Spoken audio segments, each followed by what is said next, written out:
Okay everyone, so hello, welcome back to Musings from an Expat. Thank you all for tuning in.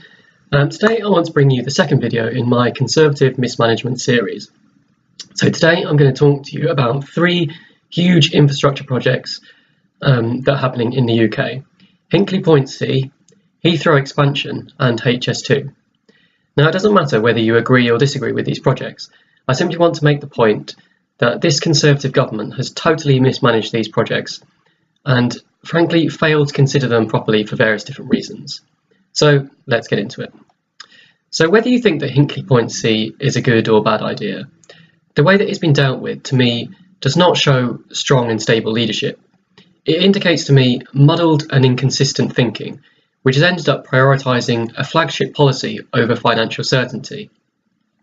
Now I don't want to go too deeply into the pros and cons of this particular issue, but I just want to highlight a few problems which may arise as a result of this project and why I believe this to be the case. So firstly, the cost. At the moment, this huge infrastructure project is being estimated to cost around £18 billion.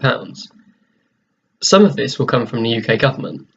Some of this is going to come from effectively the Chinese government, and some of this will be funded by the company who will operate the facility, EDF Energy, which is partly owned by the French government. Okay. Obviously, all of these groups will be looking for a return on this investment. The Chinese group involved have apparently been given assurances that if this venture is successful, they may have the option of building more nuclear facilities in the UK in the future. EDF has been promised a generous subsidy package to guarantee a return on its investment. Again, without going into too much detail, there is a risk that this could end up costing customers a huge amount of money. Initially, it was estimated that it would cost consumers around £6.1 billion, but this number has since risen to about £29.7 billion, more than 4 times as much.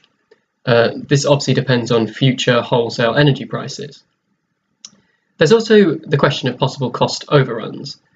Public infrastructure projects are somewhat notorious for this, if anyone remembers the building of the new Wembley Stadium, for example.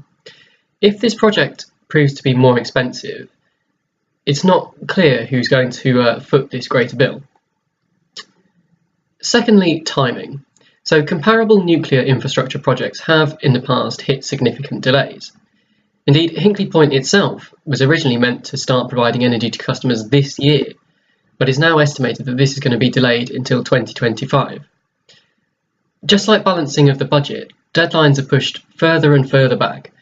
Do you really trust this Conservative government to stick to this deadline? And what will happen if this project hits future delays? Finally, there was an issue when it came to confirmation. So initially, it was expected that this Conservative government would sign a deal with its partners in this project in July 2016. But just days before the deal was meant to be signed, Theresa May and her colleagues announced a review of this decision, which delayed that decision until September 2016. Allegedly, this took EDF completely by surprise, as it was announced just hours before their board meeting had officially approved the project. Will this be Theresa May's approach to Brexit, simply ignoring her negotiating partners and imposing her own deadlines? It seems like a somewhat risky strategy to me. This is all I want to say about this project. I just wanted to highlight that this Conservative government has taken a huge risk with public money, and it remains to be seen whether this deal will be financially or indeed environmentally prudent in the long run, especially considering the spiralling costs of decommissioning the last generation of nuclear facilities, as I talked about last week. So linked to this idea of indecision when it comes to big infrastructure projects, I want to talk about the expansion of UK airports, or possible expansion. This is an argument which has been rumbling on for years. According to the current Conservative manifesto, we are investing to reduce travel time and cost, increase capacity and attract investment here in the UK. We will continue our programme of strategic national investments, including High Speed 2, Northern Powerhouse Rail, and the expansion of Heathrow Airport. But this is unlikely to be the end of the argument, I think. Again, it doesn't matter whether you think this is a good policy or not. I just want to point out the way that it's been handled does not demonstrate to me strong and stable leadership. It demonstrates muddled and maybe even chaotic thinking, if not at the top, then certainly within the Conservative Party itself. And that there are still substantial issues which will need to be overcome before this promise can become a reality. So firstly, there is likely to be local opposition due to increased pollution, both in the form of noise and air pollution. So according to airportwatch.org, on the 22nd of May, a large number of community groups representing hundreds of thousands of UK residents delivered a statement to Number 10 demanding that the next government takes action to reduce aviation noise and emissions. Indeed, within the party there's considerable opposition. There are lots of examples, but I'm just going to pick out one. Boris Johnson said on a radio phone-in that, "I don't think it's the right solution. I'll be honest with it. It's very difficult to deliver. I just think noise pollution, the vehicular pollution, the air pollution, these are things that really have to be addressed." Secondly, there is likely to be continued opposition from rival airports which seek expansion, such as Gatwick, which claims it could expand itself much cheaper, quicker, and already has an experienced firm ready to do the work. Birmingham also wants to expand, and given its really great transport links and the possible tie-in with HS2, I can kind of see that argument. And Manchester, which argues that the regional benefits would be huge, as it already has substantial growth potential, given the fact that it already has a second runway. There are also arguments from Luton, Stansted and Edinburgh, amongst other places. So basically the top people in the Conservative Party appear to have decided on this and aren't really interested in addressing the legitimate concerns of the public, other companies involved, or indeed opposition from within their own party. Does this display strong and stable leadership, or simply represent bullying? Does might mean right, or does it matter what people actually think? Do you want a government which listens to you, or one which simply does whatever it wants regardless of other people's opinions? So finally, I want to talk a little bit about HS2. Now again, it doesn't matter whether you agree with this project or not.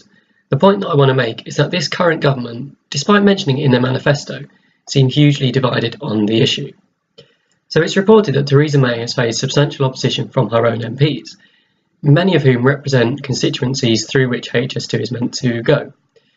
Although slightly more supported in the sort of North and the Midlands, there is a huge amount of opposition to HS2 from constituencies, mainly in the home counties, who claim that they will lose their homes or that the environmental impact will outweigh any economic benefit.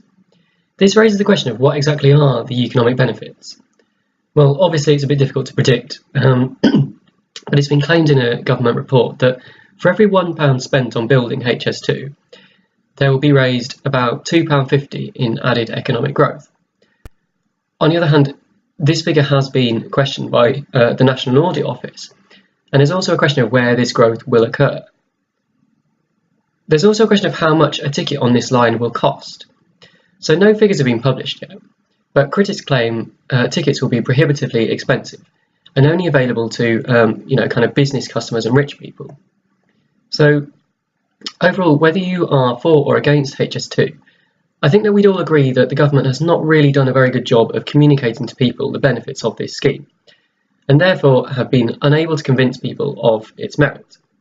Again, this does not show to me strong and stable leadership. It shows me a party which wants as little debate as possible, and once a decision has been made, there's very little desire for further consultation or discussion. Once again, thank you all for watching, and I hope you've enjoyed this video. If you did, please like and subscribe. If you have any comments or suggestions for future videos, please let me know in the comment section below. All of the links to the stories that I talked about today can be found in the description. Thank you very much.